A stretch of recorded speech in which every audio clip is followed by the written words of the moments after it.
وعلیکم السلام ورحمۃ اللہ وبرکاتہ۔ اللہ رب العالمین آپ کو جزائے خیر عطا فرمائے اور خیر و عافیت میں رکھے۔ آپ کا سوال 15 شعبان کا روزہ رکھنے کے سلسلے میں ہے، جس کو آپ نے شب برات کہا ہے۔ یہ شب برات یہ شیعوں کی ایجاد ہے، شیعوں کی ایجاد ہے، اس لیے کہ یہ صحابہ کرام رضوان اللہ تعالی علیہم اجمعین پر تبرہ کرتے ہیں اور کہتے ہیں کہ ہمارا ابو بکر و عمر اور عثمان سے کوئی تعلق نہیں ہے، بلکہ سب و شتم کرتے ہیں اور گالیاں دیتے ہیں، گالیاں تک دیتے ہیں اور لعنت صحابہ کرام پر بھیجتے ہیں۔ یہ وہ بدقماش لوگ ہیں جن کے نام سے بھی ایک سنی مسلمان کو بچنا چاہیے۔ سنی مسلمان کو جو اللہ اس کے رسول کو صحابہ کے منہج کے مطابق جانتا ہے، سمجھتا ہے اور عقیدہ رکھتا ہے، اسے شب رات یا شب برات نہیں کہنا چاہیے، 15 شعبان کہنا چاہیے، جیسا کہ بہت سی روایات کے اندر اس کا ذکر آیا ہے۔ بہرحال آپ نے پوچھا ہے کہ 15 شعبان کا روزہ رکھنا ثابت ہے، اس کا جواب یہ ہے کہ نہیں۔ چنانچہ بدعقیدہ اور من گھڑت روایات پر عمل کرنے والے جو روایت پیش کرتے ہیں، اس کے الفاظ اس طرح سے ہیں: اذا كانت لیلۃ النصف من شعبان فقوموا لیلہا وصوموا نہارہا۔ یہ روایت ابن ماجہ میں ہے، جبکہ زوائد ابن ماجہ کے اندر لکھا ہوا ہے ضعیف لضعف ابن یسرہ۔ ابن یسرہ اس میں راوی ہے، وہ ضعیف ہے، وہ کیا ہے؟ ضعیف ہے۔ اور قال فی احمد بن حنبل وابن معین، امام احمد بن حنبل نے ابن ابی یسرہ کے بارے میں کہا اور امام یحییٰ بن معین نے کہا یدع الحدیث، یہ حدیث گڑھ کر نبی کریم صلی اللہ علیہ وسلم کی طرف منسوب کیا کرتا تھا۔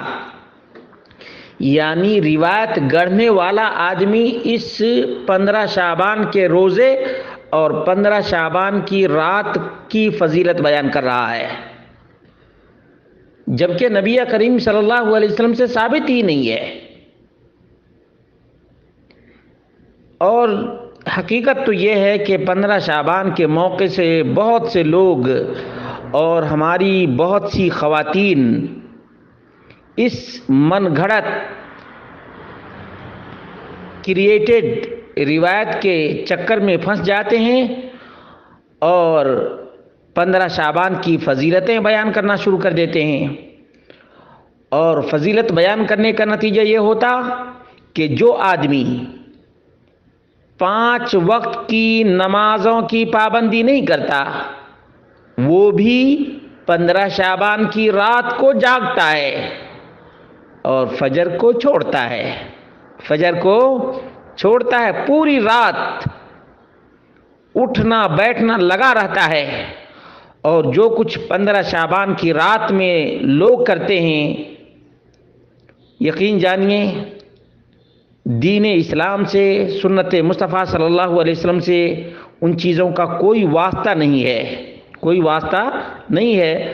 عورتیں 15 شعبان کا روزہ رکھتی ہیں اور مرد لوگ رات بھر جاگتے رہتے ہیں، تو جھوٹی روایت کا جو برا انجام ہے، برا اثر ہے، وہ یہ ہے کہ فرض کو چھوڑنے والا بدعت کو اپناتا ہے کہ قسمت اس رات لکھی جاتی ہے، اس لیے آج کی رات جاگ کر اور اپنی قسمت کو بدل لو۔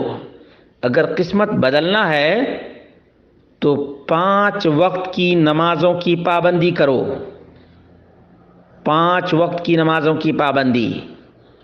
اللہ رب العالمین کے یہاں دھوکے بازی نہیں چلتی کہ بدعت کر کے اور اللہ رب العالمین سے اچھی قسمت لکھوا لیں، ایسا نہیں ہو سکتا ہے۔ اس لیے 15 شعبان کا روزہ رکھنا، ویسے بھی کئی حدیثوں میں ابن حبان وغیرہ کی روایت ہے لا تصوموا بعد النصف من شعبان، اور اسی طرح سے دیگر روایات کے اندر موجود ہے اذا انتصف شہر شعبان فلا تصوموا، شعبان کا جب آدھا مہینہ گزر جائے تو روزہ نہ رکھو۔ یہ وہ احادیث ہیں جن سے معلوم ہوتا ہے کہ ہمیں 15 شعبان کا روزہ نہیں رکھنا چاہیے، اور 15 شعبان کی رات کو جاگنا بھی نہیں چاہیے۔ بعض بدعات اور خرافات کے جو رسیہ ہیں اور بدعات کے خوگر ہیں وہ بیان کرتے ہیں کہ نبی کریم صلی اللہ علیہ وسلم 15 شعبان کی رات کو بقیع گئے، بقیع یعنی مدینہ کے قبرستان میں گئے۔ اللہ کے رسول صلی اللہ علیہ وسلم کی وہ روایت جو ضعیف ہے، اس سے بھی پتہ چلتا ہے کہ رسول اللہ صلی اللہ علیہ وسلم نے اپنی اہلیہ عائشہ تک کو نہیں جگایا، بلکہ نبی کریم صلی اللہ علیہ وسلم کو محسوس ہوا یا لگا کہ سو گئی ہیں، تب چپکے سے نکل گئے۔ اگر اس رات کی کوئی فضیلت ہوتی تو کیا نبی کریم صلی اللہ علیہ وسلم اکیلے اور چپکے قبرستان چلے جاتے؟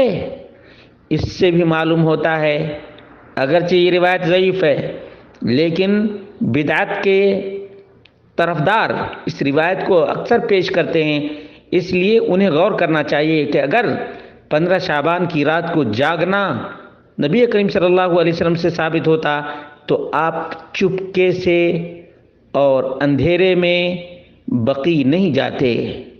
ذرا غور کریں گے تو بدعات سے توبہ کرنے کا اللہ تبارک و تعالی موقع عنایت فرمائے گا۔